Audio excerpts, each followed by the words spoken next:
ಎಲ್ಲರಿಗೂ ನಮಸ್ಕಾರ. Welcome back to my YouTube channel Gayathri the lifestyle blogger. Yes, ನಾನು ನಿಮ್ಗೆ ನೆನ್ನೆ ಹೇಳಿದ್ದೆ, ಸೊ ನನ್ನ ಬ್ಲಾಗ್ ಅಲ್ಲಿ ಒಂದು ಅನೌನ್ಸ್ಮೆಂಟ್ ಇದೆ ಅಂತ. ಸೊ ಆ ಅನೌನ್ಸ್ಮೆಂಟ್ ಏನು ಅಂತ ನಾನು ನಿಮ್ ಜೊತೆ ಶೇರ್ ಮಾಡ್ಕೊಳ್ಳೋದಕ್ಕೆ ಇವತ್ತು ನಾನು ಇವತ್ತು ರೆಡಿಯಾಗಿ ಬಂದಿದ್ದೀನಿ. ಸೊ ನನಗೂ ತುಂಬಾನೇ ಖುಷಿ ಇದೆ ಅಂಡ್ ಎಕ್ಸೈಟ್ಮೆಂಟ್ ಇದೆ. ಸೊ ನಿಮ್ ಜೊತೆ ಆ ವಿಷಯನ ಶೇರ್ ಮಾಡ್ಕೊಳ್ಳೋದಕ್ಕೋಸ್ಕರ. ಅಂಡ್ ಆ ವಿಷಯ ಏನು ಅಂತಂದ್ರೆ, ಸೊ ನಾನು ಮೊದಲೇ ಹಳೆ ಬ್ಲಾಗ್ ಅಲ್ಲಿ ಹೇಳಿರೋ ಹಾಗೆ, ಸೊ ನಿಮಗೂ ಗೊತ್ತಿದೆ ನಂದು ಆಲ್ರೆಡಿ 2 ಚಾನಲ್ಸ್ ಇದೆ ಅಂತ. ಸೊ ಒಂದು ಕುಕಿಂಗ್ ಚಾನಲ್ ಇದೆ, ಇನ್ನೊಂದು ಲೈಫ್ ಸ್ಟೈಲ್ ಚಾನಲ್ ಬಂದಿದೆ. ಸೊ ನೀವೇನ್ ನೋಡ್ತಾ ಇದ್ದೀರಾ ಇದು ಒಂದು ಚಾನಲ್. ಅಂಡ್ ಇನ್ನೊಂದು ನಾನು ಕೆಲವು ವಿಡಿಯೋ ಲಿಂಕ್ಸ್ ಅಲ್ಲಿ ಅಥವಾ ನಾನು ಕೆಲವು ವಿಡಿಯೋ ಡಿಸ್ಕ್ರಿಪ್ಷನ್ ಬಾಕ್ಸ್ ಅಲ್ಲಿ ಸೊ ಅದನ್ನು ಕೂಡ ಮೆನ್ಷನ್ ಮಾಡಿದ್ದೀನಿ, ಆ ಚಾನಲ್ದು ಲಿಂಕ್ ಕೂಡ.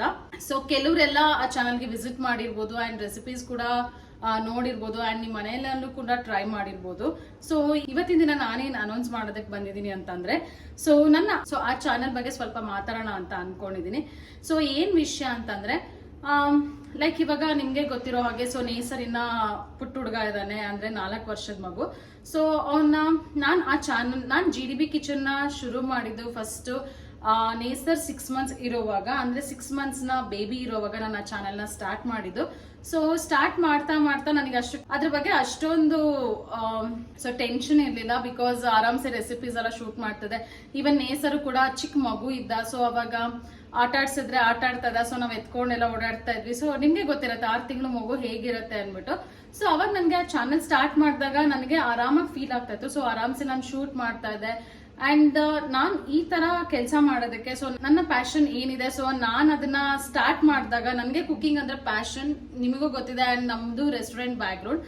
ಸೊ ಅದಕ್ಕಿಂತ ಮುಂಚೆಯಿಂದನೂ ನನಗೆ ಕುಕಿಂಗ್ ಅಂದ್ರೆ ತುಂಬಾನೇ ಪ್ಯಾಷನ್ ಇತ್ತು, ನಂಗೆ ಅಡ್ಗೆ ಮಾಡೋದು ಅಂದ್ರೆ ತುಂಬಾನೇ ಇಷ್ಟ. ಸೊ ಆ ಕಾರಣಕ್ಕೋಸ್ಕರ ನಾನು ಈ GDB ಕಿಚನ್ ಚಾನೆಲ್ ನ ಓಪನ್ ಮಾಡಿದ್ದು. ಸೊ ನಾನು ಆಕ್ಚುಲಿ 2017 ಅಲ್ಲಿ ಆ ಚಾನೆಲ್ ನ ಓಪನ್ ಮಾಡಿದೆ, ಬಟ್ ನನಗೆ ಅವಾಗ ವಿಡಿಯೋಸ್ ಎಲ್ಲ ಶೂಟ್ ಮಾಡಕ್ ಆಗ್ತಿಲ್ಲ, ಬಿಕಾಸ್ ಸಮ್ ರೆಸ್ಪಾನ್ಸಿಬಿಲಿಟೀಸ್ ಇತ್ತು. ಬಿಕಾಸ್ ನಮ್ದು ಟೋಟಲ್ 8 ರೆಸ್ಟೋರೆಂಟ್ಸ್ ಇತ್ತು ಬಿಫೋರ್ ಕೋವಿಡ್. ಸೊ ಕೋವಿಡ್ಗಿಂತ ಮುಂಚೆ ನಾನು ಆಕ್ಚುಲಿ ಇಂದಿರಾನಗರ್ನ ಟೇಕ್ ಕೇರ್ ಮಾಡ್ತಿದ್ದೆ. ಜಸ್ಟ್ ಸೆಂಟ್ ಮಾರ್ಕ್ಸ್ ರೋಡ್ಗೆ ಹೋಗ್ಬಿಟ್ಟು ಅವಾಗ ವಿಸಿಟ್ ಹಾಕ್ಬಿಟ್ಟು ಜಸ್ಟ್ ಅಕೌಂಟ್ಸ್ ನ ನೋಡ್ಕೊಂಡು ಬರ್ತಾ ಇದ್ದೆ ಅಷ್ಟೇನೆ. ಸೊ ಬಟ್ ಮೆಜಾರಿಟಿ ನಾನು ಇಂದಿರಾನಗರ್ನ ಟೇಕ್ ಕೇರ್ ಮಾಡ್ತಿದ್ದೆ from day 1 to till end. So ಏನಾಯ್ತು, ನಾವು ಅವಾಗ ರೆಂಟೆಡ್ ಹೌಸ್ ಅಲ್ಲಿ ಇದ್ವಿ. ಸೊ ಅಲ್ಲಿ ಅಷ್ಟೊಂದು ಸ್ಪೇಷಿಯಸ್ ಆಗಿನೂ ಕೂಡ ಇರ್ಲಿಲ್ಲ ಕಿಚನ್ ಅಲ್ಲಿ ಅಡ್ಗೆ ಮಾಡಿ ಶೂಟ್ ಮಾಡೋದಕ್ಕೋಸ್ಕರ. ಸೊ ಆ ಕಾರಣಕ್ಕೆ ನಾನು ಅವಾಗ ಸ್ಟಾರ್ಟ್ ಮಾಡಿರ್ಲಿಲ್ಲ. ಅಂಡ್ ಅದಾದ್ಮೇಲೆ ಸೊ ನನಗೆ ಫುಡ್ ಬಗ್ಗೆ ಫ್ಯಾಂಟಸಿ ಅಂಡ್ ನನಗೆ ಕುಕಿಂಗ್ ಬಗ್ಗೆ ಸ್ವಲ್ಪ ಐಡಿಯಾ ಎಲ್ಲ ಇದ್ದಿದ್ರಿಂದ, ಸೊ ಚಂದು ಏನ್ ಮಾಡಿದ್ರು, ಇಂದಿರಾನಗರಲ್ಲಿ ಒಂದು ಬ್ರಾಂಚ್ ಓಪನ್ ಮಾಡಿದ್ವಿ. ಅಂದ್ರೆ ನಮ್ಮ ಗುಂಡಪ್ಪ ದೊನ್ನೆ ಬಿರಿಯಾನಿ ಬ್ರಾಂಚ್ ನೇ ಓಪನ್ ಮಾಡಿದ್ವಿ. ಸೊ ಅವಾಗ ಫ್ರಮ್ ಡೇ 1 ನಾನು ನೋಡ್ಕೊಳಕ್ ಸ್ಟಾರ್ಟ್ ಮಾಡಿದೆ. And it was super duper hit ಆಯ್ತು. ಅಂಡ್ ಬಿಕಾಸ್ ನಾವು ಅಲ್ಲಿ ಆ ರೆಸ್ಟೋರೆಂಟ್ ಓಪನ್ ಮಾಡಿದಾಗ ಯಾವುದೇ ರೀತಿ ಪಬ್ಲಿಸಿಟಿ ಆಗ್ಲಿ, ಲೈಕ್ ಇವಾಗ ಬ್ಯಾನರ್ಸ್ ಆಗಿರ್ಬೋದು ಅಥವಾ ಪಾಂಪ್ಲೆಟ್ಸ್ ನ ಹಂಚೋದಾಗಿರ್ಬೋದು, ಸೊ ಆತರ ಯಾವುದೇ ರೀತಿ ಪಬ್ಲಿಸಿಟಿ ಮಾಡಿರಲಿಲ್ಲ. ಅಂಡ್ ನಾವು ಗ್ರ್ಯಾಂಡ್ ಓಪನಿಂಗ್ ಕೂಡ ಮಾಡೋದಿಲ್ಲ, ಬಿಕಾಸ್ ನಮ್ಗೆ ಗ್ರ್ಯಾಂಡ್ ಓಪನಿಂಗ್ ಮಾಡಿದ್ ಯಾವ್ದು ಸಕ್ಸಸ್ ನೋಡಿಲ್ಲ ನಾವು. ಸೊ ಹಾಗಾಗಿ ಜಸ್ಟ್ ಪುರೋಹಿತರನ್ನ ಕರ್ಸ್ಬಿಟ್ಟು ಪೂಜೆ ಮಾಡಿ ಹಾಲಕ್ಕಿಸ್ಬಿಟ್ಟು ನಾವು ಎವ್ರಿ ಬ್ರಾಂಚಸ್ ನಾವು ಹಾಗೆ ಓಪನ್ ಮಾಡಿರೋದು. ಸೊ ಅವಾಗ ನಾವು ಅದನ್ನ ಸ್ಟಾರ್ಟ್ ಮಾಡಿದ್ವಿ ಅಂಡ್ ಸೂಪರ್ ಆಗಿ ನಡೀತಾ ಇತ್ತು. ಸೊ ಆಲ್ಮೋಸ್ಟ್ ಅದನ್ನು 4 years ನಾವು ನಡೆಸಿದ್ವಿ. ಅದಾದ್ಮೇಲೆ ನಾನು ಕ್ಯಾರಿಂಗ್ ಆದೆ. ಸೊ ನಾನ್ ಮುಂಚೆನೆ ಡಿಸೈಡ್ ಮಾಡಿದೆ, ಲೈಕ್ ನಾನು ಕ್ಯಾರಿಂಗ್ ಆದ್ಮೇಲೆ ಮಗು ಆದ್ಮೇಲೆ ನಂಗೆ ಸ್ವಲ್ಪ ಬ್ರೇಕ್ ಬೇಕೇ ಬೇಕು. ಅಟ್ಲೀಸ್ಟ್ ಮಿನಿಮಮ್ 1 6 to 7 years ನನಗೆ ಬ್ರೇಕ್ ಬೇಕು ಅಂತ ಹೇಳಿದೆ. ಸೊ ಚಂದುಗುನು ಅವರು ಅದನ್ನ ಒಪ್ಕೊಂಡು ಸೊ ಸ್ಟಾರ್ಟ್ ಮಾಡಿದ್ವಿ. ಅಂಡ್ ಏನಾಯ್ತು, ನಾನು ಕ್ಯಾರಿಂಗ್ ಆದೆ. ಸೊ ನನಗೆ ಸ್ವಲ್ಪ ಪ್ರೆಗ್ನೆನ್ಸಿನಲ್ಲಿ ಸ್ಟಾರ್ಟಿಂಗ್ ಸ್ವಲ್ಪ ಕಾಂಪ್ಲಿಕೇಶನ್ ಇತ್ತು. ಸೊ ಹಾಗಾಗಿ ಅದನ್ನ ಇನ್ನೊಂದು ವ್ಲಾಗ್ ಅಲ್ಲಿ ನಿಮ್ಗೆ ತಿಳಿಸ್ಕೊಡ್ತೀನಿ ಸೊ ಏನಾಗಿತ್ತು ಅಂತ. ಆ ಕಾರಣಕ್ಕೋಸ್ಕರ ನಾನು ಪ್ರೆಗ್ನೆನ್ಸಿ ಆಗಿದ ತಕ್ಷಣ ನಾನು ಹೋಟೆಲ್ಗೆ ಹೋಗೋದು ಸ್ವಲ್ಪ ಕಡಿಮೆ ಮಾಡ್ತಾ ಬಂದೆ. ನಾನು ಮನೆಯಲ್ಲಿನೇ ಇರೋಕ್ ಸ್ಟಾರ್ಟ್ ಮಾಡಿದೆ. ಸೊ ಆ ಕಾರಣಕ್ಕೋಸ್ಕರ ಕಾಂಪ್ಲಿಕೇಶನ್ಸ್ ಅಂದ್ರೆ ತುಂಬಾ ದೊಡ್ಡ ಕಾಂಪ್ಲಿಕೇಶನ್ ಅಲ್ಲ, ಸೊ ಚಿಕ್ಕದಾಗಿ ಹೇಳ್ತೀನಿ. ಸೊ ನನಗೆ ಡೆಂಗ್ಯೂ ಬಂದಿತ್ತು. ಸೊ ಡೆಂಗ್ಯೂ ಬಂದಾಗ ನನಗೆ ಗೊತ್ತಾಯ್ತು ನಾನು ಕ್ಯಾರಿಂಗ್ ಇದೀನಿ ಅಂತ. ಸೊ ಅವಾಗ ಸ್ವಲ್ಪ ಸ್ಟಾರ್ಟಿಂಗ್ 1 month ಮಾತ್ರ ಸ್ವಲ್ಪ ಸೆನ್ಸಿಟಿವ್ ಆಗಿರ್ಬೇಕಾಗಿತ್ತು. ಸೊ ಅವಾಗ ಚಂದು ಅಂತಂದ್ರು ಪ್ರೆಷರ್ ಎಲ್ಲ ತಗೊಳ್ಬೇಡ ಬೇಡ ಅಂತ ಹೇಳ್ಬಿಟ್ಟು. ಸೊ ಹಾಗಾಗಿ ನಾನು ಅವಾಗಿನ ಸ್ವಲ್ಪ ಕಡಿಮೆ ಮಾಡಕ್ ಸ್ಟಾರ್ಟ್ ಮಾಡಿದೆ ಹೋಟೆಲ್ಗೆ ಹೋಗೋದು. ಲೈಕ್ 15 days once ಅಥವಾ 20 days once, so weekly once ಅಥವಾ ಚಂದುನೇ ಕರ್ಕೊಂಡು ಹೋಗ್ತಾ ಇದ್ರು. ಸೊ ಆ ತರ ಮ್ಯಾನೇಜ್ ಮಾಡ್ತಾ ಇದ್ವಿ. ಅವಾಗ ಸ್ವಲ್ಪ ಪರವಾಗಿಲ್ಲ, ಚೆನ್ನಾಗೇ ನಡೀತಾ ಇತ್ತು. ಬಿಕಾಸ್ ರೆಸ್ಟೋರೆಂಟ್ ಫೀಲ್ಡ್ ಇರೋರು ಅಥವಾ ರೆಸ್ಟೋರೆಂಟ್ ಬ್ಯಾಕ್ಗ್ರೌಂಡ್ ಇರೋರಿಗೆ ಗೊತ್ತಿರುತ್ತೆ. ಸೊ ಓನರ್ಸ್ ಅಂತೂ ರೆಸ್ಟೋರೆಂಟ್ ಅಲ್ಲಿ ಪ್ರೆಸೆನ್ಸ್ ಇರಲೇಬೇಕು, ಇಲ್ಲಾಂದ್ರೆ ತುಂಬಾನೇ ಕಷ್ಟ ಆಗುತ್ತೆ ಹೋಟೆಲ್ ನಡೆಸೋದಕ್ಕೆ. ಸೊ ಅವಾಗಿನ ಸ್ವಲ್ಪ ಪ್ರಾಬ್ಲಮ್ ಆಗಕ್ಕೆ ಸ್ಟಾರ್ಟ್ ಆಯ್ತು. ಸೊ ಅದಾಗಿ ನಾನು ಒಂದು 6 months ಪ್ರೆಗ್ನೆಂಟ್ ಇರೋವಾಗ ಕೋವಿಡ್ ಸ್ಟಾರ್ಟ್ ಆಯ್ತು. ಸೊ ಅವಾಗಂತೂ ನಿಮ್ಗೆ ಗೊತ್ತಿರೋ ಹಾಗೆ ಫಸ್ಟ್ ವೇವ್ ಅಲ್ಲಿ ಕಂಪ್ಲೀಟ್ ಫುಲ್ ಸೀಲ್ ಡೌನ್ ಆಯ್ತು, ತುಂಬಾನೇ ಸ್ಟ್ರಿಕ್ಟ್ ಆಗಿತ್ತು. ಆ್ಯಂಡ್ ಹೊಸ ಹೊಸ ವಿಷಯ, ಅದರಲ್ಲೂ ನಾನು ಕ್ಯಾರಿಂಗ್ ಬೇರೆ ಇದೆ. ಸೊ ಹಾಗಾಗಿ ನಾನು ಕಂಪ್ಲೀಟ್ ಆಗಿ ಹೋಗೋದು ಕಡಿಮೆ ಮಾಡಿಬಿಟ್ಟೆ. ಆ್ಯಂಡ್ ಸೊ ಆ ಮೂಮೆಂಟಲ್ಲಿ ಇನ್ನೂ ಸ್ವಲ್ಪ ಪ್ರಾಬ್ಲಮ್ ಜಾಸ್ತಿ ಆಯಿತು. ಸೊ ಬಟ್ ಸ್ಟಿಲ್ ಅಂದ್ರೂ ನಡೆಸ್ತಾ ಇದ್ವಿ ನಾವು, ಯಾವುದೇ ರೀತಿ ಸ್ಟಾಪ್ ಮಾಡೋದಾಗ್ಲಿ ಶಟ್ ಡೌನ್ ಮಾಡಿರಲಿಲ್ಲ. ಸೊ ಚಂದುನೇ ಮ್ಯಾನೇಜ್ ಮಾಡ್ತಾ ಇದ್ರು. ತಿಂಗಳಿಗೆ ಅಟ್ಲೀಸ್ಟ್ ಒಂದ್ಸಲ 2-3 ಸಲ ಹೋಗ್ಬಿಟ್ಟು ಬರೋದು, ನೋಡ್ಕೊಂಡು ಬರೋದೆಲ್ಲ. ಸೊ ಅಕೌಂಟ್ಸ್ ಎಲ್ಲ ನಾವು ಇಲ್ಲಿಗೆ ತರಿಸ್ಕೊಳ್ತಾ ಇದ್ವಿ ಮನೆಗೆ, ನಾನು ಅಲ್ಲಿನೇ ಹ್ಯಾಂಡಲ್ ಮಾಡ್ತಾ ಇದ್ದೆ. ಸೊ ಅದಾದ್ಮೇಲೆ ನಾನು ಕಂಪ್ಲೀಟ್ ಆಗಿ ನಂದು ಡೆಲಿವರಿ ಟೈಮ್ ಹತ್ರ ಬಂತು. ಸೊ ನಂದು ಡೆಲಿವರಿ ಆದಮೇಲೆ ನಾನು ಆಲ್ಮೋಸ್ಟ್ 1 ತಿಂಗಳು 2 ತಿಂಗಳು ನಾನು ಹೋಟೆಲ್ಗೆ ಹೋಗೇ ಇಲ್ಲ. ಸೊ ಅವಾಗ ಕಂಪ್ಲೀಟ್ ಸೀಲ್ ಡೌನ್ ಆಗಿಬಿಟ್ಟಿತ್ತು. ಸೊ ಆ ಮೂಮೆಂಟಲ್ಲಿ ನಾನು ಮತ್ತೆ ಚಂದು ನೇಸರೆಲ್ಲ ನಮ್ಮ ಅಮ್ಮನ ಮನೆಗೆ ಹೋಗಿದ್ವಿ. ಸೊ ಅವಾಗ ಯಾವುದೇ ರೀತಿ ರೆಸ್ಟೋರೆಂಟ್ಸ್ ಎಲ್ಲ ಓಪನ್ ಮಾಡೋ ಆಗಿರಲಿಲ್ಲ. ಸೊ ಆ ಕಾರಣಕ್ಕೋಸ್ಕರ ನಾವು ಅಲ್ಲೇ ಹೋಗಿದ್ವಿ. ಅದಾದ್ಮೇಲೆ ಬಂದಮೇಲೆ ಸೊ 3 ಮಂತ್ಸ್ ಆದಮೇಲೆ ನಾವು ಮತ್ತೆ ರೆಸ್ಟೋರೆಂಟ್ಸ್ ಎಲ್ಲ ಸ್ಟಾರ್ಟ್ ಮಾಡಿದ್ವಿ. ಸೊ ಅಷ್ಟರಲ್ಲಿ ಎದಾಳೋದಕ್ಕೆ ತುಂಬಾ ಪ್ರಾಬ್ಲಮ್ ಆಗಿತ್ತು ಆ್ಯಂಡ್ ತುಂಬಾ ಕಷ್ಟ ಆಯಿತು. ಬಿಕಾಸ್ ಅವಾಗ ನಮ್ಮದು ಲೊಕೇಶನ್ ಇರೋದು ಇಂದಿರಾನಗರಲ್ಲಿ. ಹೆಂಗೆಂದರೆ IT crowds, so working crowds ಮೇಲೆ ನಮ್ಮದು ಡಿಪೆಂಡ್ ಆಗಿರೋದು ಇಂದಿರಾನಗರ್. ಸೊ ಈ ಕಡೆ ಶೇಷಾದ್ರಿಪುರಂ ಎಲ್ಲ ಸೊ ಕಂಪ್ಲೀಟ್ ಫ್ಯಾಮಿಲಿ ಕ್ರೌಡ್ ಇರೋದು. ಸೊ ರೆಸಿಡೆನ್ಷಿಯಲ್ ಕ್ರೌಡ್ ಇದೆ. ಸೊ ಅಲ್ಲಿ ರೆಸಿಡೆನ್ಷಿಯಲ್ ಮೆಜಾರಿಟಿ IT ಮತ್ತೆ ವರ್ಕಿಂಗ್ ಕ್ರೌಡ್ ಇರೋದು. ಸೊ ಆ ಕಾರಣಕ್ಕೋಸ್ಕರ ನಿಮಗೆ ಗೊತ್ತಿರೋ ಹಾಗೆ ಅವಾಗೆಲ್ಲ ಕಂಪ್ಲೀಟ್ ವರ್ಕ್ ಫ್ರಮ್ ಹೋಮ್ ಎಲ್ಲ ಆಪ್ಷನ್ ಕೊಟ್ಟರು. ಸೊ ಬ್ಯಾಂಗ್ಳೂರಲ್ಲಿ ನಾವೇನಾದ್ರೂ ಇಂದಿರಾನಗರ್ ಹೋಗೋದಕ್ಕೆ ಯೂಶಲಿ ನನಗೆ 1 ಗಂಟೆ ಅಥವಾ 50 ಮಿನಿಟ್ಸ್ ಟೈಮ್ ಬೇಕಾಗಿತ್ತು. ಸೊ ನಾವು ಆ ಟೈಮಲ್ಲಿ ಹೋಗ್ತಿದ್ದು ವಿತಿನ್ 20 ಮಿನಿಟ್ಸ್ ಎಲ್ಲ ನಾವು ರೆಸ್ಟೋರೆಂಟ್ ರೀಚ್ ಆಗ್ತಾ ಇದ್ವಿ. ಸೊ ಕೋವಿಡ್ ಇರೋವಾಗ. ಸೊ ಅಷ್ಟು ಟ್ರಾಫಿಕ್ ಆಗಲಿ ಅಥವಾ ಜನ ಆಗಲಿ ತುಂಬಾನೇ ಕಡಿಮೆ ಇದ್ರು ಬ್ಯಾಂಗ್ಳೂರಲ್ಲಿ. ಸೊ ನಿಮ್ಗೆಲ್ಲರಿಗೂ ಗೊತ್ತಿರೋ ವಿಷಯನೇ ಇದು. ಸೊ ಆ ಟೈಮಲ್ಲಿ ನಾವು ರೆಸ್ಟೋರೆಂಟ್ನ ಸ್ಟಾಪ್ ಮಾಡಿದ್ವಿ. ಅವಾಗ ನನಗೆ ಸುಮ್ಮನೆ ಕೂತ್ಕೊಳ್ಳೋಕೆ ಆಗ್ತಾ ಇರಲಿಲ್ಲ. ಸೊ ಅವಾಗ ಚಂದ್ರ ಅಂದರು, okay this a right time, ನಿನಗೆ ಏನಾದರೂ ಇಷ್ಟ ಆಯಿತು ಅಂದರೆ ನೀನು ಕುಕಿಂಗ್ ಚಾನಲ್ ಏನು ಓಪನ್ ಮಾಡಿದೆ ನೀನು ಸ್ಟಾರ್ಟ್ ಮಾಡು. ಸೊ ರೆಸಿಪೀಸ್ ಎಲ್ಲ ಶೂಟ್ ಮಾಡಿ ನೀನು ಯೂಟ್ಯೂಬ್ ಚಾನಲ್ಗೆ ಹಾಕ್ಬೋದು ಅಂತ ಹೇಳಕ್ಕೆ ಸ್ಟಾರ್ಟ್ ಮಾಡಿದೆ. ಸೊ ಅವಾಗೂ ನನಗೂ ಒಂಥರ ಮೋಟಿವೇಶನ್ ಆಯಿತು. ಆ್ಯಂಡ್ ಆ ಟೈಮಲ್ಲಿ ನಾನು ಸ್ಟಾರ್ಟ್ ಮಾಡಿದಂಥ ಚಾನಲ್ ಅದು. ಸೊ ಅವಾಗ ನೇಸರ್ 6 ತಿಂಗಳು ಇರೋವರೆಗೂ ನಾನು ರೆಸ್ಟೋರೆಂಟ್ಗೆಲ್ಲ ಹೋಗ್ತದೆ. ಸೊ ಅದಾದಮೇಲೆ ಇದ್ದು ಸ್ಟೋರಿ. ಸೊ ಅವಾಗಿಂದ ಸ್ಟಾರ್ಟ್ ಮಾಡಿದೆ ನನ್ನ ಕುಕಿಂಗ್ ಚಾನಲಲ್ಲಿ ವಿಡಿಯೋ ಶೂಟ್ ಮಾಡಿಬಿಟ್ಟು ಹಾಕೋದಕ್ಕೆ ಅಂದ್ಬಿಟ್ಟು. ಸೊ ಅವಾಗೆಲ್ಲ ಬೈ ಪ್ರೊಫೆಷನ್ ಟ್ರೈಪಾಡ್ಸ್ ಅಂತೆ, ಕ್ಯಾಮ್ರಾ, ಲೈಟ್ಸ್ ಅದೆಲ್ಲ ಪರ್ಚೇಸ್ ಮಾಡಿ. ಸೊ ನಾನು ಅವಾಗ ಅಟ್ ಪ್ರೆಸೆಂಟ್ ನಾನು ಕೆಳಗಡೆ ನಮ್ಮ ಕಿಚನಲ್ಲಿ ಏನು ನೀವು ಡೈನಿಂಗ್ ಟೇಬಲ್ ನೋಡ್ತಾ ಇದ್ರೆ ಅಲ್ಲಿನೇ ಶೂಟ್ ಮಾಡ್ತಾ ಇದ್ದು. ಸೊ ನನಗಂತ ಸೆಪ್ರೇಟ್ ಆಗಿ ಸ್ಟುಡಿಯೋ ಆಗಲಿ ಅಥವಾ ಸೆಪ್ರೇಟ್ ಆಗಿ ಈ ಚಾನಲ್ಗೆ ಶೂಟ್ ಮಾಡೋದಕ್ಕಂತ ಪ್ರೈವೇಟ್ ಆಗಿ ಆ ಥರ ಸೆಕ್ಷನ್ ಏನು ಮಾಡ್ಕೊಂಡಿರಲಿಲ್ಲ. ಸೊ ಜಸ್ಟ್ ಡೈನಿಂಗ್ ಟೇಬಲ್ ಮೇಲೆ ಸಿಂಗಲ್ ಬರ್ನರ್ ತಗೊಂಡು ಸೊ ಅದರಲ್ಲಿ ನಾನು ವಿಡಿಯೋ ಸ್ಟಾರ್ಟ್ ರೆಸಿಪಿ ಶೂಟ್ ಮಾಡಕ್ಕೆ ಸ್ಟಾರ್ಟ್ ಮಾಡಿದ್ದು. ಸೊ ಸ್ಟಾರ್ಟಿಂಗ್ ನಾನು ಹಾಕೋವಾಗ ಎಲ್ಲ ಚೆನ್ನಾಗಿತ್ತು. ಬಿಕಾಸ್ ಅವಾಗ ನನಗೆ ಟೈಮ್ ಇತ್ತು. ಆ್ಯಂಡ್ ನನ್ನ ಲೈಫಲ್ಲಿ ಇನ್ನೊಂದು ವಿಷಯ ಏನ ಹೇಳಬೇಕು ಅಂತಂದರೆ, ನನಗೆ ಬ್ಯಾಕ್ ಸಪೋರ್ಟ್ ಅಂತ ಇರೋದು 2 ವ್ಯಕ್ತಿ. ಸೊ ಅದರಲ್ಲಿ ಫಸ್ಟ್ ನಮ್ಮಮ್ಮ, ಅದಾದಮೇಲೆ ಚಂದು. ಬಿಕಾಸ್ ಏನಕ್ಕೆ ನಮ್ಮಮ್ಮನ ಫಸ್ಟ್ ಹೇಳ್ತಾ ಇದ್ದೀನಿ ಅಂದರೆ, ಬಿಕಾಸ್ ಮಕ್ಕಳಾದ್ಮೇಲೆ ಸೊ ಪ್ರಯಾರಿಟಿ ಸ್ವಲ್ಪ ಚೇಂಜ್ ಆಗುತ್ತೆ. ಸೊ ಅವಾಗ ನನ್ನ ಪ್ರಯಾರಿಟಿ ಇದ್ದಿದ್ದು ನೇಸರ್ನ ನೋಡ್ಕೊಳ್ಬೇಕು ಅಂತ. ಸೊ ಆ ಟೈಮಲ್ಲಿ ನಮ್ಮಮ್ಮ ನನಗೆ ಸಪೋರ್ಟ್ ಕೊಟ್ಟಿದ್ದು. ಆ್ಯಂಡ್ ನನ್ನ ಪ್ಯಾಷನ್ಗಾಗಲಿ ಅಥವಾ ನನಗೇನು ಆಸೆ ಇದೆ ಸೊ ಅದನ್ನ ಈಡೇರಿಸ್ಕೊಳ್ಳೋದಕ್ಕೆ ಸಪೋರ್ಟ್ ಮಾಡಿದ್ದು ಚಂದು. ನನಗೆ ಹೆಂಗೆ ಅಂದರೆ ಇಬ್ರು 2 ಕಣ್ಣಿದ್ದಾಗೆ. ಸೊ ಒಂದ್ ಕಡೆ ನೇಸರ್ನ ನಮ್ಮಮ್ಮ ಕಂಪ್ಲೀಟ್ ಆಗಿ ಟೇಕ್ ಕೇರ್ ಮಾಡ್ತಾ ಇದ್ರು. ಸೊ ನಾನು ಯಾವಾಗ ಶೂಟ್ ಮಾಡ್ತಾ ಇದ್ದೆ ಅವಾಗೆಲ್ಲ. ಆ್ಯಂಡ್ ಇನ್ ದ ಸೆನ್ಸ್ ಅವನಿಗೆ ಊಟ ಮಾಡಿಸೋದಾಗಿರ್ಬೋದು. ಸೊ 6 ತಿಂಗಳು 7 ತಿಂಗಳು ಮಗು ಹೇಗಿರತ್ತೆ ಅಂತ ನಿಮಗೂ ಗೊತ್ತು. ಅವಾಗ ಅವನಿಗೆ ಊಟ ಮಾಡಿಸೋದಾಗಿರ್ಬೋದು, ಅವ್ನ ರೊಟೀನ್ ಆಗಿರ್ಬೋದು, ಅವನು ನೋಡ್ಕೊಳ್ಳೋದಾಗಿರ್ಬೋದು, ಅವನಿಗೆ ಸ್ನಾನ ಮಾಡಿಸೋದು A to Z ಅಮ್ಮ ನೋಡ್ಕೊಳ್ತಾ ಇದ್ರು. ಇನ್ ದ ಸೆನ್ಸ್ ನಾನು ಯಾವಾಗ ಶೂಟ್ ಮಾಡ್ತೀನಿ ಸೊ ಆ ದಿನ. ಆ್ಯಂಡ್ ಅವಾಗ ತುಂಬಾ ಸಪೋರ್ಟ್ ಇತ್ತು. ಬಿಕಾಸ್ ನನಗೂ ಅವಾಗ ನನಗೂ ಅವಾಗ ಶುರು ಮಾಡಿದ್ದು ಅವಾಗನೇ. ಸೊ ನನಗೂ ಟ್ರೈ ಆ್ಯಂಡ್ ಎರರ್ಸ್ ಎಲ್ಲ ನಡೀತಾ ಇತ್ತು. ಸೊ ಅವಾಗ ಕಂಪ್ಲೀಟ್ ಆಗಿ ಅಮ್ಮ ಚಾಪ್ ಮಾಡ್ಕೊಡೋದಾಗಿರ್ಬೋದು. ಸೊ ನನಗೆ ಪರ್ಸ್ನಲಿ ನನಗೆ ಬ್ಯಾಕ್ ಪೇನ್ ತುಂಬ ಪ್ರಾಬ್ಲಮ್ ಇದೆ. ಸೊ ಆ ಕಾರಣಕ್ಕೋಸ್ಕರ ಅಮ್ಮ ಅವಾಗ ನೇಸನ್ನು ನೋಡ್ಕೊಳ್ತಾ ಇದ್ರು, ಆ ಜೊತೆಗೆ ನನಗೆ ಚಾಪಿಂಗ್ ಮಾಡ್ಕೊಡೋದು. ಸೊ ಆ ಥರ ಎಲ್ಲ ಕೆಲಸಗಳೆಲ್ಲ ಮಾಡ್ಕೊಡ್ತಾ ಇದ್ರು. ಈ ಕಡೆ ಚಂದು ಬಂದ್ಬಿಟ್ಟು ನನಗೆ ಸ್ಟ್ರೆಸ್ ಆಗಬಾರ್ದು ಅಂದ್ಬಿಟ್ಟು ಸೊ ಟ್ರೈಪಾಡ್ ಸೆಟ್ ಮಾಡೋದು, ಕ್ಯಾಮ್ರಾ ಸೆಟ್ ಮಾಡೋದು, ಸೊ ಅದಕ್ಕೆ ಬ್ಯಾಕ್ಗ್ರೌಂಡ್ ಎಲ್ಲ ಸೆಟ್ ಮಾಡೋದು. ನಾನು ಜಸ್ಟ್ ಬರೀ ಅಡುಗೆ ಮಾಡ್ತಾ ಇದ್ದೆ ಅಷ್ಟೇ. ಸೊ ಅಷ್ಟು ಸಪೋರ್ಟ್ ಮಾಡಿದ್ದಾರೆ ಇಬ್ರು ನನಗೆ. ಆ್ಯಂಡ್ ನನಗೆ ಅದ್ರ ಬಗ್ಗೆ I feel I am very lucky about it. Because ನನಗೆ ಒಂಥರ 2 ಬ್ಯಾಕ್ ಬೋನ್ ಥರ ಇಬ್ರು ವ್ಯಕ್ತಿಗಳಿದ್ದಾರೆ ನನ್ನ ಲೈಫಲ್ಲಿ. ಸೊ ನನಗೆ ಅದು ತುಂಬಾ ಖುಷಿ ಇದೆ. ಆ್ಯಂಡ್ ಅವರಿಬ್ರು ಸಪೋರ್ಟ್ ಇಂದನೇ ನಾನು ಇವತ್ತು ಈ ಡೈಲಿ ಲೈಫ್ ಸ್ಟೈಲ್ ಚಾನಲ್ ಆಗಿರ್ಬೋದು ಅಥವಾ ನನ್ನ ಕುಕಿಂಗ್ ಚಾನಲ್ ಆಗಿರ್ಬೋದು, ಸೊ ಅದಕ್ಕೆ ಇನ್ವೆಸ್ಟ್ಮೆಂಟ್ ಆಗಿರ್ಬೋದು.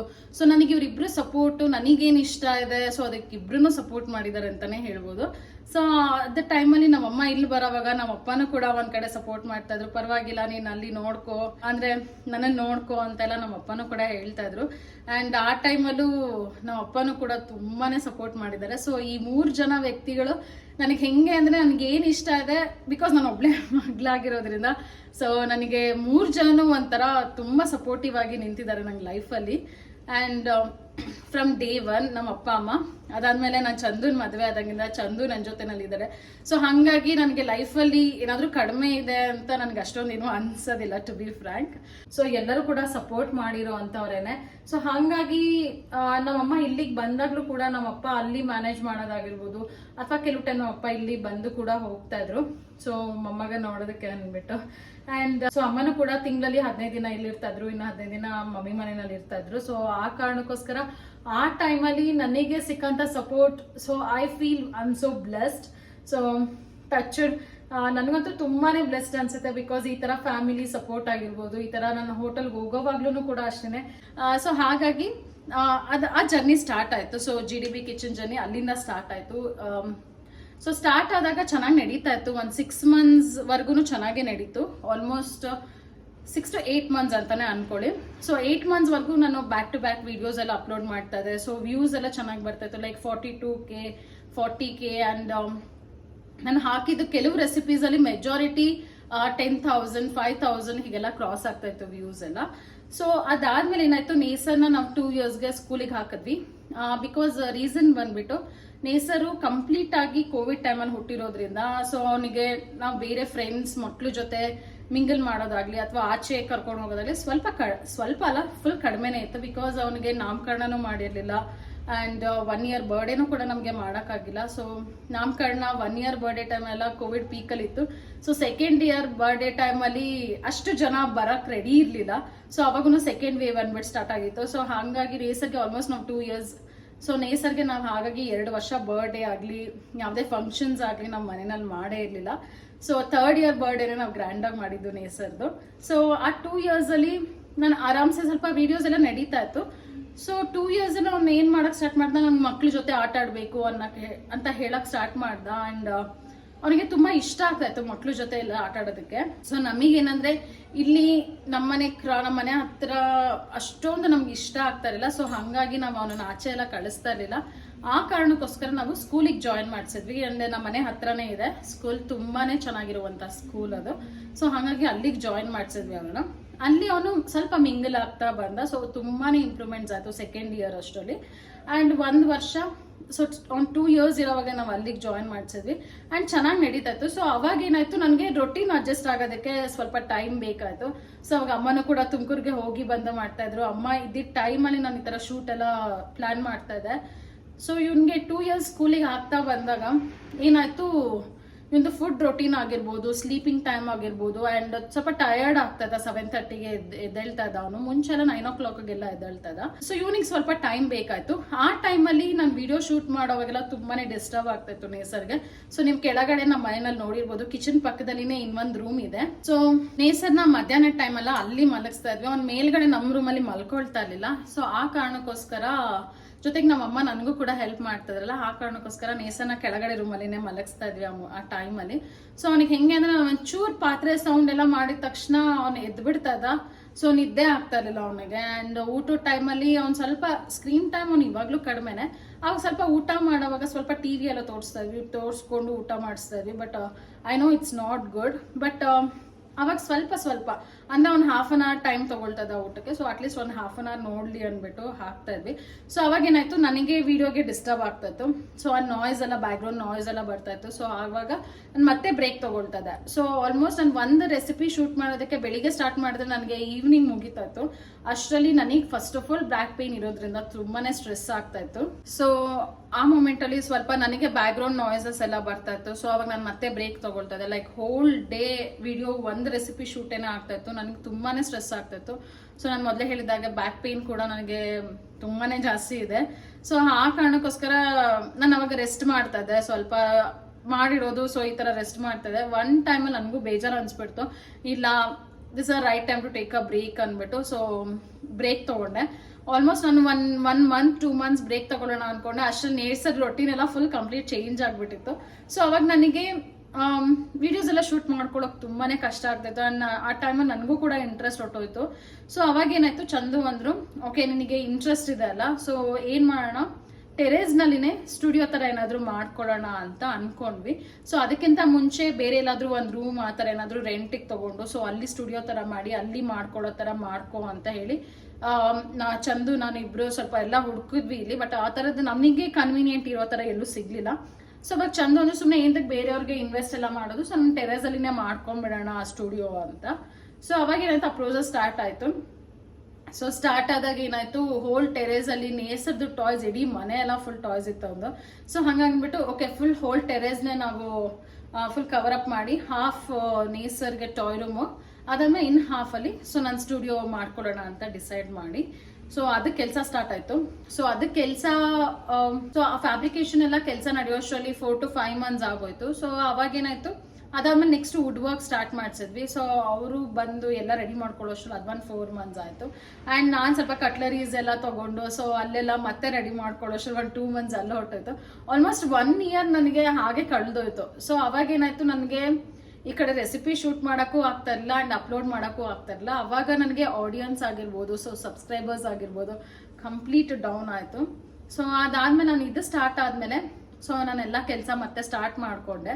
ಸೊ ಅವಾಗ ನಾನು ಇವಾಗ ಹಾಕ್ತಾ ಇರೋ ಆ ಚಾನಲ್ ಅಲ್ಲಿ ರೆಸಿಪಿ ವಿಡಿಯೋಸ್ ಎಲ್ಲ ಅಷ್ಟೊಂದು ಏನಂತಾರೆ ಗ್ರೋತ್ ಇಲ್ಲ ಅಂಡ್ ಅಷ್ಟೊಂದು ವ್ಯೂಸ್ ಕೂಡ ಬರ್ತಲ್ಲ. ನಾನು ಬೂಸ್ಟ್ ಮಾಡಿ ಎಲ್ಲ ಟ್ರೈ ಮಾಡ್ತಾ ಇದ್ದೀನಿ, ಬಟ್ ಅಷ್ಟೊಂದು ವ್ಯೂಸ್ ಆಗಲಿ ಸಬ್ಸ್ಕ್ರೈಬರ್ಸ್ ಆಗಲಿ ಸಪೋರ್ಟ್ ಅಷ್ಟೊಂದು ಸಿಗ್ತಲ್ಲ ನನಗೆ. ಸೊ ಆ ಕಾರಣಕ್ಕೋಸ್ಕರ ನಾನು ಚಂದು ಏನು ಡಿಸೈಡ್ ಮಾಡಿದ್ವಿ ಅಂದರೆ, ಓಕೆ ಅಲ್ಲಿದು ರೆಸಿಪೀಸ್ ಎಲ್ಲ ಏನಿದೆ ಸೊ ಅದನ್ನೆಲ್ಲ ಕಂಪ್ಲೀಟ್ ಆಗಿ ಮತ್ತೆ ನಾನು ಇದೇ ಚಾನಲ್, ನೀವೇನು ನನ್ನನ್ನು ಈ ಚಾನಲಲ್ಲಿ ನೋಡ್ತಾ ಇದ್ದೀರಾ ಸೊ ಅದೇ ಚಾನಲ್ಗೆ ನಾವು ಇನ್ನು ಮುಂದೆಯಿಂದ ಹಾಕಕ್ಕೆ ಸ್ಟಾರ್ಟ್ ಮಾಡೋಣ ಅಂತ ಅಂದ್ಕೊಂಡಿದ್ದೀವಿ. ಸೊ ಅದು ಒಂದು ಅನೌನ್ಸ್ಮೆಂಟ್ ಅಂತಲೇ ಹೇಳ್ಬೋದು. ಸೊ ಇನ್ನು ಮುಂದೆಯಿಂದ ನೀವು ಆ ಚಾನಲಲ್ಲಿ ನೋಡುವಂಥ ರೆಸಿಪೀಸ್ ಎಲ್ಲ 100% ನಿಮಗೆ ಈ ಚಾನಲಲ್ಲೇ ನೋಡ್ಬೋದು. ಸೊ ಅದರಲ್ಲಿ ನಾನು ಹಾಕೋದು ಇನ್ಮೇಲಿಂದ ಸ್ವಲ್ಪ ಕಡಿಮೆ ಮಾಡ್ತಾ ಇದ್ದೀನಿ. ಕಡಿಮೆ ಇನ್ ದ ಸೆನ್ಸ್ ಹಾಕೋದೇ ಬೇಡ ಅಂತ ಅನ್ಕೊಂಡಿದ್ದೀನಿ.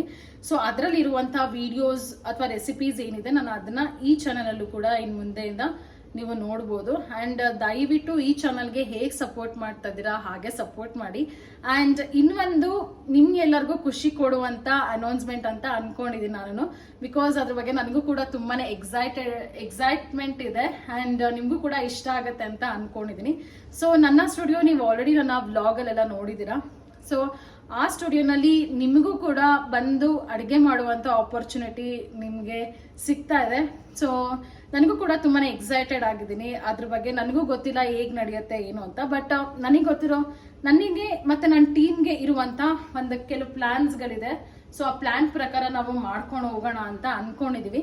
ಸೊ ದಯವಿಟ್ಟು ನಿಮ್ಗೆ ಏನಾದರೂ ನನ್ನ ಸ್ಟುಡಿಯೋನಲ್ಲಿ ಬಂದು ಅಡುಗೆ ಮಾಡೋದಕ್ಕೆ ಅಥವಾ ಒಳ್ಳೊಳ್ಳೆ ರೆಸಿಪೀಸ್ನ ತೋರಿಸೋದಕ್ಕೆ ಏನಾದರೂ ಇಂಟ್ರೆಸ್ಟ್ ಇತ್ತು ಅಂದರೆ ಸೊ ಖಂಡಿತ ನನ್ನ ಕಾಂಟ್ಯಾಕ್ಟ್ ಮಾಡಿ. ಸೊ ನನ್ನ ಇನ್ಸ್ಟಾಗ್ರಾಮ್ ಲಿಂಕ್ ಕೂಡ ನಾನು ಡಿಸ್ಕ್ರಿಪ್ಷನ್ ಬಾಕ್ಸಲ್ಲಿ ಮೆನ್ಷನ್ ಮಾಡಿರ್ತೀನಿ. ಆ್ಯಂಡ್ ಅದ್ರ ಜೊತೆಗೆ ನೀವು ನನಗೆ ಕಮೆಂಟ್ ಕೂಡ ಮಾಡ್ಬೋದು. ಸೊ ಕಮೆಂಟ್ ಮಾಡಿದಾಗ ನಾನು ಡೈರೆಕ್ಟಾಗಿ ನಾನೇ ಪರ್ಸ್ನಲಿ ನಿಮಗೆ ಕಾಂಟ್ಯಾಕ್ಟ್ ಮಾಡ್ತೀನಿ. ಸೊ ನಾನೇ ಮೆಸೇಜ್ ಕೂಡ ಮಾಡ್ತೀನಿ. ಸೊ ಆವಾಗ ನೀವು ನನ್ನ ಇನ್ಸ್ಟಾಗ್ರಾಮ್ ಲಿಂಕಲ್ಲಿ ಡೈರೆಕ್ಟಾಗಿ ಮೆಸೇಜ್ ಮಾಡಿದ್ರೆ ಸೊ ಆರಾಮ್ಸೆ ಇನ್ನೂ ಕಾಂಟ್ಯಾಕ್ಟ್ ಚೆನ್ನಾಗಿ ಮಾಡ್ಬೋದು ಆ್ಯಂಡ್ ಇಂಟರಾಕ್ಷನ್ ಚೆನ್ನಾಗಿರುತ್ತೆ. ಸೊ ಪ್ಲಾನಿಂಗ್ ಎಲ್ಲ ಅದರಲ್ಲಿ ಮಾಡ್ಬೋದು. ಸೊ ಅಂಥವ್ರಿಗೆ ನಾನು ನಂಬರ್ ಕೂಡ ಶೇರ್ ಮಾಡ್ತೀನಿ. ಸೊ ನಿಮ್ಗೆ ಏನಾದರೂ ಇಂಟ್ರೆಸ್ಟ್ ಇತ್ತು ಅಂದರೆ ದಯವಿಟ್ಟು ನನ್ನ ಡಿಸ್ಕ್ರಿಪ್ಷನ್ ಬಾಕ್ಸಲ್ಲಿ ಮೆನ್ಷನ್ ಮಾಡಿರುವಂಥ ಲಿಂಕ್ಗೆ ನನ್ನನ್ನು ಕಾಂಟ್ಯಾಕ್ಟ್ ಮಾಡಿ. ಆ್ಯಂಡ್ ನಿಮಗೆ ಗೊತ್ತಿರುವಂಥ ಒಳ್ಳೊಳ್ಳೆ ರೆಸಿಪೀಸ್ನ ನೀವು ನನ್ನ ಸ್ಟುಡಿಯೋನಲ್ಲಿ ಬಂದು ತೋರಿಸ್ಬೋದು. ಆ್ಯಂಡ್ ಇನ್ನು ಮುಂದೆಯಿಂದ ತುಂಬ ಒಳ್ಳೊಳ್ಳೆ ರೆಸಿಪೀಸ್ ಆಗಲಿ ಅಥವಾ ನೀವು ನನ್ನನ್ನು ಡೈಲಿ ಫಾಲೋ ಮಾಡಿ ನನ್ನ ವ್ಲಾಗ್ಸ್ನ ನೋಡ್ತಾ ಇರೋವಂಥವ್ರು ಕೂಡ ನನ್ನ ಚಾನಲಲ್ಲಿ ಬಂದು ನೀವು ಕಾಣಿಸ್ಕೊಳ್ಬೋದು. ಸೊ ಒಳ್ಳೊಳ್ಳೆ ರೆಸಿಪೀಸ್ ಆಗಿರ್ಬೋದು ಆ್ಯಂಡ್ ಅದಕ್ಕೆ ಬೇಕಾಗಿರುವಂಥ ಸಪೋರ್ಟ್ ಆಗಿರ್ಬೋದು ಅಥವಾ ಅದಕ್ಕೆ ಬೇಕಾಗಿರುವಂಥ ಪ್ರಿಪ್ರೇಷನ್ ಇಲ್ಲೆಲ್ಲ ನಡೀತಾ ಇದೆ. ಸೊ ಹಾಗಾಗಿ ದಯವಿಟ್ಟು ನನ್ನ ಕಾಂಟ್ಯಾಕ್ಟ್ ಮಾಡಿ. ನನಗೂ ಕೂಡ ನಿಮ್ಮ ಜೊತೆ ಹೊಸ ಹೊಸ ಅಡುಗೆ ಕಲಿಬೇಕು ಅಂತ ನನಗೂ ಕೂಡ ಬಹಳ ಇಂಟ್ರೆಸ್ಟ್ ಇದೆ. ಸೊ ದಯವಿಟ್ಟು ಈ ಚಾನಲ್ಗೆ ಹೇಗೆ ಸಪೋರ್ಟ್ ಮಾಡ್ತಾ ಇದ್ದೀರಾ, ಹೇಗೆ ಹೊಸಬ್ರು ಏನು ನನ್ನ ವ್ಲಾಗ್ಸ್ನ ನೋಡಿ ಶೇರ್ ಮಾಡ್ತಾ ಇದ್ದೀರಾ, ಸೊ ಸಬ್ಸ್ಕ್ರೈಬ್ ಮಾಡ್ಕೊಳ್ತಾ ಇದ್ದೀರಾ, ದಯವಿಟ್ಟು ಇನ್ನು ಮುಂದೆಯಿಂದನೂ ಕೂಡ ಬರೋವಂಥ ಹೊಸ ಕಾನ್ಸೆಪ್ಟ್ಗೂ ಕೂಡ ಹಾಗೆ ಸಪೋರ್ಟ್ ಮಾಡಿ, ನನ್ನ ವಿಡಿಯೋಸ್ನ ಲೈಕ್ ಮಾಡಿ, ಶೇರ್ ಮಾಡಿ, ಕಮೆಂಟ್ಸ್ ಮಾಡಿ. ಸೊ ಇನ್ನಷ್ಟು ಜಾಸ್ತಿ ನಾನು ನಿಮ್ಮ ಜೊತೆ ಇಂಟರಾಕ್ಟ್ ಮಾಡ್ಬೋದು ಆ್ಯಂಡ್ ಇನ್ನಷ್ಟು ಜಾಸ್ತಿ ನಾನು ನಿಮ್ಮ ಜೊತೆ ಕಾಂಟ್ಯಾಕ್ಟ್ನ ಬೆಳೆಸ್ಕೊಳ್ಬೋದು. ಸೊ ನಾವು ನನಗೆ ಯೂಟ್ಯೂಬ್ ಅನ್ನೋದು ಒಂದು ಫ್ಯಾಮಿಲಿ ಆಗಿ ಸ್ವಲ್ಪ ದೊಡ್ಡ ಫ್ಯಾಮಿಲಿನೂ ಕೂಡ ಆಗತ್ತೆ. ಸೊ ನನಗೂ ಕೂಡ ತುಂಬಾನೇ ಖುಷಿ ಇದೆ ನಿಮ್ಮನ್ನೆಲ್ಲ ಮೀಟ್ ಮಾಡೋದಕ್ಕೆ. ಸೊ ದಯವಿಟ್ಟು ನನ್ನ ಚಾನಲ್ನ ನೋಡಿ ಆ್ಯಂಡ್ ಈ ಅನೌನ್ಸ್ಮೆಂಟ್ನ ನಿಮ್ಮ ಫ್ರೆಂಡ್ಸ್ ಆ್ಯಂಡ್ ಫ್ಯಾಮಿಲಿಗೂ ಕೂಡ ಶೇರ್ ಮಾಡಿ. ಯಾರಿಗಾದ್ರೂ ಇಂಟ್ರೆಸ್ಟ್ ಇತ್ತು ಅಂದರೆ ಸೊ ಖಂಡಿತ ನೀವು ನನ್ನನ್ನು ಕಾಂಟ್ಯಾಕ್ಟ್ ಮಾಡಿ ಆರಾಮ್ಸೆ ಬಂದು ಇಲ್ಲಿ ಶೂಟ್ ಮಾಡ್ಬೋದು. ಸೊ ಅದಕ್ಕೆ ನಮ್ಮ ಕಡೆಯಿಂದ ಏನೇನು ಪ್ರೊವೈಡ್ ಮಾಡ್ತೀವಿ ಅನ್ನೋದು ಸೊ ನಾನು ನಿಮಗೆ ಪರ್ಸನಲ್ ಆಗಿ ಮೆಸೇಜ್ ಮಾಡ್ತೀನಿ ಅಥವಾ ಕಾಂಟ್ಯಾಕ್ಟ್ ಮಾಡಿ ನಾನು ಮಾತಾಡ್ತೀನಿ ನಿಮ್ಮ ಜೊತೆಗೆ. ಸೊ ದಯವಿಟ್ಟು ಈ ಆಪರ್ಚುನಿಟಿನ ಮಿಸ್ ಮಾಡ್ಕೊಳ್ಬೇಡಿ. ಈ ಆಪರ್ಚುನಿಟಿನ ಕಳ್ಕೊಳ್ಳೋದಕ್ಕೆ ಮಿಸ್ ಮಾಡ್ಕೊಳ್ಳೋದಕ್ಕೆ ನಾನು ಕೂಡ ರೆಡಿ ಇಲ್ಲ. ಸೊ ಹಾಗಾಗಿ ದಯವಿಟ್ಟು ನನ್ನ ಚಾನಲ್ಗೆ ಸಪೋರ್ಟ್ ಮಾಡಿ ಆ್ಯಂಡ್ ಬರ್ತಾರೋ ಹೊಸ ಕಾನ್ಸೆಪ್ಟ್ಗೂ ಕೂಡ ಸಪೋರ್ಟ್ ಮಾಡಿ ಅಂತ ನಾನು ನಿಮ್ಮನ್ನ ಕೇಳ್ಕೊಳ್ತೀನಿ. ಸೊ ತಡ ಮಾಡೋದು ಬೇಡ, ಬೇಗ ಇದೆಲ್ಲ ಶುರು ಮಾಡೋಣ. ಸೊ ನನಗೂ ಕೂಡ ಎಕ್ಸೈಟ್ಮೆಂಟ್ ಇದೆ ಆ್ಯಂಡ್ ಚಂದನು ಕೂಡ ತುಂಬಾನೇ ಖುಷಿ ಇದ್ದಾರೆ. ಓಕೆ, ಇದು ಆ್ಯಕ್ಚುಲಿ ಗುಡ್ ಕಾನ್ಸೆಪ್ಟ್, ನೀನು ಸ್ಟಾರ್ಟ್ ಮಾಡು, ಚೆನ್ನಾಗಿ ವರ್ಕ್ ಆಗುತ್ತೆ ಅಂತಲೂ ಕೂಡ ಹೇಳಿದ್ದಾರೆ. ನೋಡೋಣ. I also hoping for the best. So ತಡ ಮಾಡೋದು ಬೇಡ, ಈ ಆಪರ್ಚುನಿಟಿನ ಇನ್ನೊಂದ್ಸಲ ಹೇಳ್ತಿದ್ದೀನಿ, ಖಂಡಿತ ಮಿಸ್ ಮಾಡ್ಕೊಳ್ಬೇಡಿ. ಸೊ ದಯವಿಟ್ಟು ನನ್ನನ್ನು ಕಾಂಟ್ಯಾಕ್ಟ್ ಮಾಡಿ ಆ್ಯಂಡ್ ನೀವು ಕೂಡ ನನ್ನ ಚಾನಲಲ್ಲಿ ಕೂಡ ಕಾಣಿಸ್ಕೊಳ್ತೀರಾ. ಸೊ ನಿಮಗೂ ಕೂಡ ಖುಷಿ ಆಗುತ್ತೆ ನಿಮ್ಮ ಫ್ರೆಂಡ್ಸ್ ಆ್ಯಂಡ್ ಫ್ಯಾಮಿಲಿ ಜೊತೆ ಶೇರ್ ಮಾಡ್ಕೊಂಡಾಗ. ಸೊ ಬೇಗ ನಾವೆಲ್ಲ ಮೀಟ್ ಆಗೋಣ. ಸೊ ಹೊಸಬ್ರು ಯಾರಿಗ್ಯಾರಿಗೆ ಇಂಟ್ರೆಸ್ಟ್ ಇದೆ ದಯವಿಟ್ಟು ನನಗೆ ಕಾಂಟ್ಯಾಕ್ಟ್ ಮಾಡಿ ಅಂತ ಹೇಳ್ತಾ ನಾನು ಈ ಬ್ಲಾಗ್ನ ಮುಗಿಸ್ತಾ ಇದ್ದೀನಿ. ಸೊ ಇದೇ 2 ಅನೌನ್ಸ್ಮೆಂಟ್. ಒಂದು ಅಲ್ಲಿ ಇರುವಂಥ ರೆಸಿಪೀಸ್ ಆಗಿರ್ಬೋದು ಅಥವಾ ಇನ್ನು ಮುಂದೆ ಹೊಸ ಹೊಸ ರೆಸಿಪಿಗಳಾಗಿರ್ಬೋದು. ಸೊ ಅದೆಲ್ಲ ಕಂಪ್ಲೀಟ್ ಆಗಿ ಸೊ ಈ ಚಾನಲಲ್ಲೇ ನೀವು ಇನ್ನು ಮುಂದೆ ನಾನು ನೋಡ್ತೀರಾ. ಆ್ಯಂಡ್ ನಿಮಗೇನಾದರೂ ಇಂಟ್ರೆಸ್ಟ್ ಇತ್ತು ಅಂದರೆ ದಯವಿಟ್ಟು ನನ್ನ ಕಾಂಟ್ಯಾಕ್ಟ್ ಮಾಡಿ, ನನ್ನ ಸ್ಟುಡಿಯೋಗೆ ಬಂದು ನೀವು ಕೂಡ ಅಡುಗೆ ಎಲ್ಲ ಮಾಡಿ ತೋರಿಸ್ಬೋದು ಆ್ಯಂಡ್ ನೀವು ಕೂಡ ನನ್ನ ಚಾನಲಲ್ಲೂ ಕೂಡ ಬರ್ತೀರಾ. ಸೊ ದಯವಿಟ್ಟು ನನಗಂತೂ ತುಂಬಾ ಖುಷಿ ಇದೆ ಆ್ಯಂಡ್ ಇನ್ನೊಂದ್ಸಲ ಹೇಳ್ತಾ ನನಗಂತೂ ಸಖತ್ತಾಗಿ ಎಕ್ಸೈಟ್ಮೆಂಟ್ ಇದೆ. ಸೊ ಎಸ್, ಇವತ್ತಿಗೆ ಈ 2 ಅನೌನ್ಸ್ಮೆಂಟ್ನ ನಾನು ನಿಮ್ಮ ಜೊತೆ ಶೇರ್ ಮಾಡ್ಕೊಂಡಿದ್ದೀನಿ. ಸೊ ದಯವಿಟ್ಟು ಸಪೋರ್ಟ್ ಮಾಡಿ ಅಂತ ಹೇಳ್ತಾ ನಾನು ಈ ಬ್ಲಾಗ್ನ ಮುಗಿಸ್ತಾ ಇದ್ದೀನಿ.